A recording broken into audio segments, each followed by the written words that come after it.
Asalaamaaleykum, nous nañ leen ziar leen di leen bëggee bu baax a baax, ravi de vous retrouver encore une fois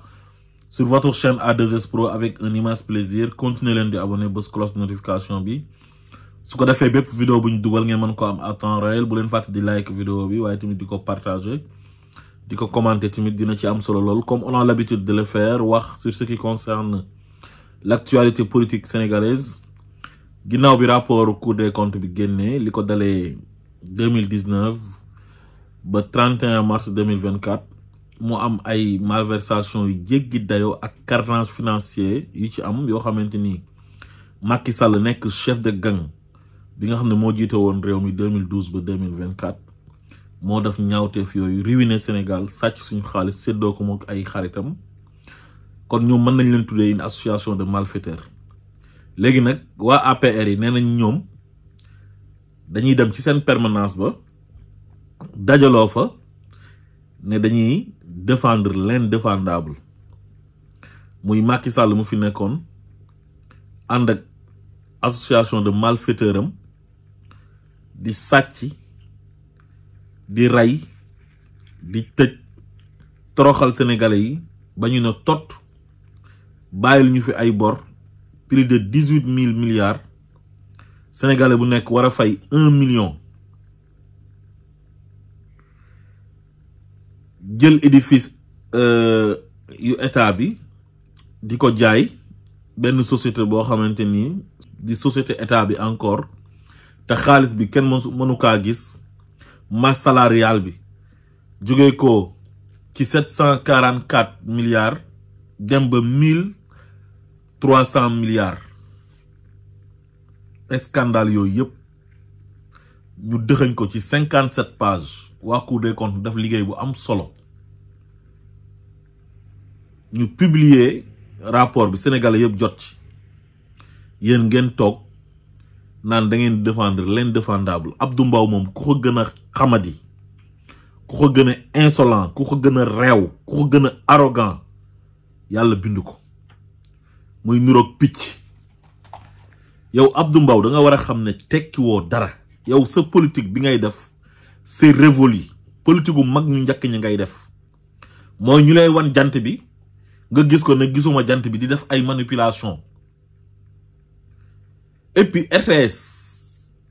ñàkk fayda ñëw ñii di saaga Cour des comptes di saaga Ousmane Sonko le premier ministre ñu ñëw naan dañuy couvrir seen conférence de presse ba naan dañ koy def en direct di permettre Abdou Mbow muy dépasser une institution comme Ousmane Sonko di fa tudd ay affaire de Sweet Beauté ay Adji Sarr. yéen Sweet Beauté seen Sweet Beauté la, Adji Sarr seen Adji Sarr la. yéen a dem ut seen arme sexuelle contre Ousmane Sonko parce que amu leen argument yu ngeen ko tontoo. ngeen taal dëkk bi rey ay nit, emprisonné ay nit, rey Didier Badji, rey Fulbert Sambou, rey François Mancabou, exilé ay nit, boolekaak di sàcc suñu xaalis di def ay carnage financier. ñaawteef bu nekk ngeen def ko fi toroxal sénégalais yi ngeen appauvrir leen.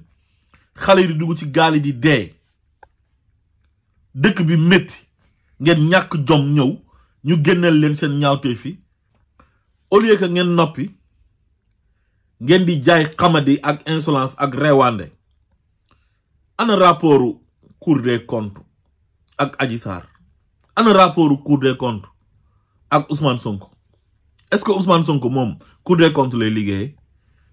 Cour des comptes nekk ay magistrats assermentés, ay hauts magistrats am indépendance. Macky Sall teg leen fa. su faral doon am xanaa Macky Sall la ñuy faral. ñu def seen liggéey te yàgg ko def. Macky Sall di jël rapport yi di ci dëgg tànkam. soo waxee mu ne maa ci teg sama kuddu. ñii ñëw génnee rapport bi Sénégal yëpp jot ci mu leer nañ ngeen waroon na tëj seen gémmiñ yi. ngeen naan da ngeen dem ci ay permanence au lieu que ngeen indi ay leeral ci seen ñaawteef yi ngeen def. war a ngeen amoon kersa sax pour wax. ngeen nekk fi naan da ngeen di saaga nit ñi. RTS rupture lañ oote mais xam nañ ne rupture dafa am fu muy yem. soo déggee temps yi Macky Sall ñu daan kaas naan RTS du wane activité opposition bi mais ay activité Macky Sall rek lay wane loolu mooy bu ñu xewlee dara nga dem nga couvrir ko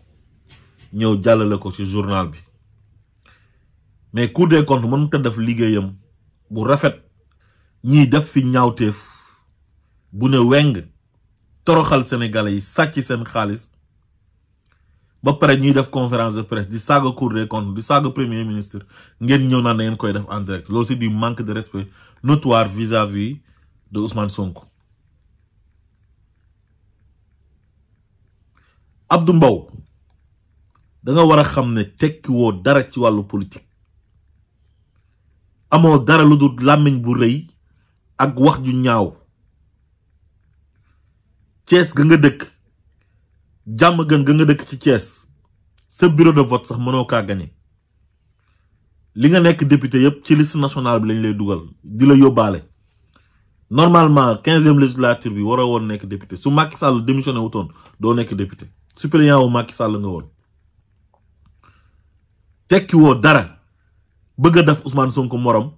lu xew nga ne Ousmane Sonko di saaga di xaste sa rewaande gi nga nekkee Abdou Mbow ak sa xamadi gi nga nekkee sa insolence gi wàññi ko léegi politique bi xew mooy politique gu xam-xam ay débat d'idées waaye da ngeen a am chance parce que ñi fi toog ñii bu ñu leen toppoon di ngeen tal leneen lu dul toog ci seen ay permanence Cour des comptes génnee seen ñaawteef yi ngeen génn naan da ngeen di am lu ngeen di wax di défendre leen défendable Macky Sall sàcc alalu sénégalais yi ànd ak ay nitam enrichir leen yéen a gën a ñàkk a tekki dara ci APR ay suq ngeen tekkiwu leen dara xaalis bu ñoom Macky Sall sàcc ñoom ñoo nekk ay multimilliardaires yéen tekkiwu leen tous toog di défendre Macky Sall yéen bëggu leen sax Sénégal xanaa loo ànd ak nit Sénégal moo la war a mën a gënal nit kooku noonu xanaa l'intérêt du Sénégal nga war ko mën a jiital yéen tey bi ngeen xamee ne Macky Sall ñaawtee fii la def ci réew mi moom ñu àndal su ngeen nekkoon ay vrai patriote nekk ay vrai sénégalais tey ngeen di bàyyi Macky Sall yéen parce que Abdou Mbow yow amoo benn responsabilité ci état lu dul député rek nga fi doon nekk kii sàcc xaalisu sénégalais yi toroxal ñu ak Sénégal nit ñi nuñ sonnee pauvre nekk ci ay jafe-jafe am ñoo xamante ni ci ay inondation la ñuy nekk bu tawee am ay village yoo xamante ni poste de santé sax amu fa suñ hôpitaux yi dafa feebar ku fa dem dee ndax manque de matériel ñaata dëkk ñoo am ay rang-rang amul tali ñaata abri provisoire ñoo fi nekk ñaata jafe-jafe moo am ci Sénégal nit ñi sonn Macky Sall ñëw au lieu que mu defar Sénégal mu indil ñu fi ay bor ay 18 000 milliards sénégalais bu nekk war a fay 1 million mu dépassé li mu waroon a leb li nga xam ne moom la ko UEMOA permettre muy 70% mu dem ba 99 virgule nangam pour cent daanaka 100%. di créer ay compte fictif ay trésorier général di jël ay 15 milliards di ko def ci compte ñu dem fekkuñ fa dara lu dul 3000 xawma ñaata jël édifice public yi di ko jaay xaalis bi kenn gisu ko ay milliards yi milliards ngeen jël ko luubal ko di exonérer ay société étrangère ay 1000 et quelques milliards di naaw sénégalais yi duñ ko gis exonération boobu xam nañ ñu ngeen koy defee da ngeen di bind ne exonéré ngeen fekk da ngeen di encaisser xaalis bi ci suuf Macky Sall nekk un chef de gang un chef de cartel un chef de bandit ñëw toroxal sénégalais yi ruiner Sénégal heure bi waroon leen fekk ci kaso yi ngeen toog naan da ngeen di wax lan ngeen di wax moment bi ngeen toggee ci seen permanence bi am na réew yoo xam ne bu doon foofu la mooy réew yi ñu dendal noonu comme ay Mali ay Guinée billahi du ngeen tala toog naan da ngeen di conférence de presse Sénégal moo neex rek am démocratie ku noonu ay yet lay nit ñi di fàq fekk leen foofu duma leen yéen bëggu leen Sénégal quoi yàq réew mi magistrat yi def seen liggéey bu rafet waa Cour des comptes ngeen génn di saaga di xaste ay Aïssata Tall Sall naan Cour des comptes c'est tirer une balle dans le pied xawma lan ak lan ay amul signature maa ngi dégg Ayib Daffé di ko tontu naan rapport bi bu génnee gars yi soxlawuñ di jël yëpp di ci def signature parce que original président bi lañ koy jox ay copie la ñuy jël tasaare ko pour sénégalais yi jot moo la ko gën a xam mais malhonnêteté moo ko jàpp moom dafa mel ni ku ñu liggéey elle a été victime de mauvais sort quoi la foog mooy Aïssata Tall Sall Macky Sall jar na lii kan mooy Macky Sall jar na yéen ngeen di jël Sénégal di ko sacrifier quoi ah sama bopp ma la gënal du bañ naa la loo bëgg-bëgg Macky Sall kañ te genre Aïssata Tall Sall gi xanaa bi leen Macky Sall oowee def leen ministre ci lañ ànd ak Macky Sall mais avant loolu yàq nañ fi Macky Sall lu mel ni xamee Pape Malick Ndour nekk fa di wax ay waxu dof waxam yi tegu ko ci benn xam-xam indiwul benn argument naan ay amul fenn fu ñu gis ne détournement am na mais ñii dañoo am seen ay propre jargon dinañ fa nekk naan ay diw moo détourné ay lii ay écart lañ lay wax ak yeneen loolu mooy tax ñu xam ne lii scandale la te dafay am ay poursuites judiciaires après détails yooyu noonu waa Cour des comptes dinañ si dugg ñooñu ay professionnels lañ ñaawteef yi ngeen def loolu lañu wane mais duñ nekk di dugg ci ay détails seen manipulation yi ngeen di def du jàll parce que sénégalais yi lu tax ñu jëlee leen fi mooy da ngeen a bon baaxu leen santu leen yàlla mënoo leen a fexe ba manipuler sénégalais yi parce que bu doon loolu la sénégalais yi duñ leen fi jëlee wax ju ñaaw xaste saaga rek ngeen xamu leen dara buñ demee ba APR ak cadre yi fa nekkoon yëpp topp Macky Sall ñëpp noppi ñu ne ñan ñooy waxal APR ñu ne Pape Malick Ndour ak Abdou Mbow nga xam ne ñoo gën a ñàkk xam-xam ci APR Aïssata Tall Sall am na xam-xam mais elle est malhonnête seen permanence boobu rek laa la wax état bi daf ko waroon a nangu jaay ko parce que suuf si suufu Dakar Dem Dikk la suufu état bi la ba pare ngeen sàcc xaalisu sénégalais yi tabaxee ko permanence mel ni kuy tabax hôtel permanence dafa jar luxe boobu yëpp su ma doon état bi damay nangu permanence bi dugal ko ci patrimoine bâti wala ma jaay ko jël xaalis bi dugal ko trésor parce que yéen vous êtes des voyous vous êtes des délinquants financiers ba pare bëgg ñoo jaay réy làmmeñ ak xamadi ak reewaande ak insolence pour lan ay information judiciaire dina am ubbi enquête képp koo xamante ni laal nga ci li ko dalee ci seen ponkal mi chef de gang bi chef de cartel bi Macky Sall ba ci gën a suufe képp ku ci takk dinañ la jàpp tëj la ci kaso bi nangu sa alal saisir seen ay kër loolu la état bi war a def nañu saisir seen kër yi saisir seen ay bien képp ku am xaalis te mënoo ko justifier ñu jàpp la tëj la ci kaso bi nga génnee xaalis ñu delloo ko ci keesu Sénégal yi sénégalais yi sonn nañ ay scandale kese ngeen fi def suñu ressources minières yi contrat yi ni ngeen ko signé sax baaxul maa ngi dégg docteur Khadim Bamba Diagne mu ne 10% yi ñuy am ci pétrole dañ koy fayaatee ay bor kon kañ la ñuy jëriñoo ñun suñu ay ressources minières bi ñu dalee dégg na Sénégal am na or depuis longtemps ñuy sàcc or bi di dem di ko jaay ji phosphate Sénégal am na ko xamuñ xaalis bi fan lay dugg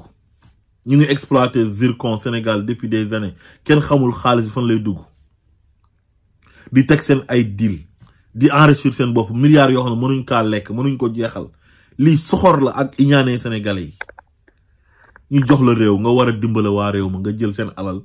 sàcc ko di jël ay étranger di leen fay suñu xaalis ci ay liggéey yoo xamante ni def nañ ko te amuluñu benn njëriñ di jël suñu ay milliards di ko jox ay sociétés étrangères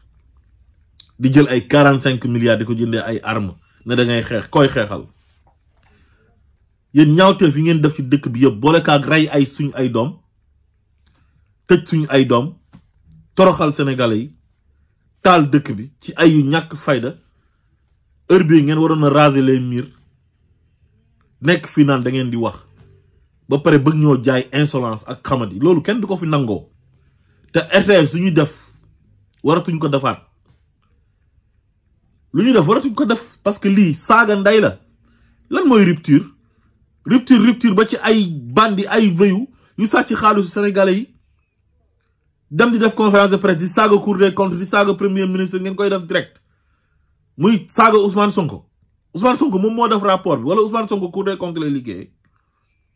Abdou Mbow ku xamadi la te dañ ko war a teg ci yoon nga am immunité parlementaire warul la permettre ngay génn di saaga nit ñi sa immunité parlementaire bi xam nga fan la yem ci assemblée nationale ba la yem ci hémicycle ba foofu loo fa wax kenn mënu la cay topp waaye soo génnee saaga fi ay nit wala nga def flagrant délit dañ lay jàpp noq la ci kaso bi yow Abdou Mbow yow yaa xamadi yow ku réew nga yow ku indiscipliné nga dañ laa war a yar yow seen rewaande gi pour lan la jël Ousmane Sonko bëgg ko def benn morceau tayukaay wala benn sagar benn serpillère lépp lu ñuy wax ñu dugal ci Ousmane Sonko lépp loo xamante ni wax nañ ko te Ousmane Sonko yoonam nekku ci sax dinañ si laaxaale Ousmane Sonko laaxaale ci ay Adji Sarr yéen ngeen waroon a am kersa waroon a am jom waroon a am vergogne waroon a am probité morale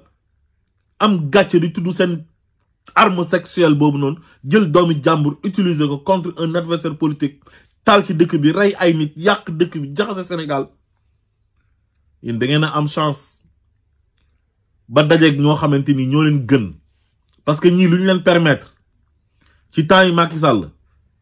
mosu leen ko permettre kenn temps yi Macky Sall kan moo ñemee woon di def conférence de presse ci opposition bi RTS ñëw naan da koy couvrir bés bu ko RTS dafay Macky Sall dàq directeur général bi te loolu moo war a am war na mën a ñëw couvrir ko mais dans le respect indi ay argument mais au lieu que nga indi ay argument ngay saaga jàpp na yow Ousmane Sonko ngay saaga jàpp na yaa ngi wax Ousmane Sonko lu koy naqaral fekk yow sa bopp ngay toroxal parce que sénégalais yi dañ la ciy xeebee ba faw mosoo tekki dara ci kanamu sénégalais yi te doo mos a tekki dara ci kanamu sénégalais yi ay nit ñoo xam ne heure bu ñu waxee ñu xeeb leen yéen mënatu leen a fexe ba am crédibilité devant les sénégalais sénégalais yi vomir nañ leen bàyyi nañ leen am leen jom gis nga rupture bii ñuy oote nii dafa am fu mu yem waaye rupture ba permettre nit ñi ñuy def di n'importe quoi nekk ci dëkk bi di semer le bordel lu neex waaye nga wax kum neex nga jóg saaga premier ministre kenn du la def dara loolu dafa war a dakk dafa war a jeex il faut qu'il respecte les autorités de ce pays temps yi Macky Sall kan moo ñeme woon toog Sénégal di wax lu la neex ñi ko daan saaga sax bitim réew lañ nekkoon Abdou Mbow regleel nga bàyyi sa rewaande gi ak sa xamadi gi ñun ñoo la gën a xamadi gën la reew loolu bu eboo nga xam ko bu baax a baax lépp looy jaay ñun ñoo la ko ëppale Ousmane Sonko du sa morom mu bàyyi reew nga trop insolent salaamaaleykum wa rahmatullah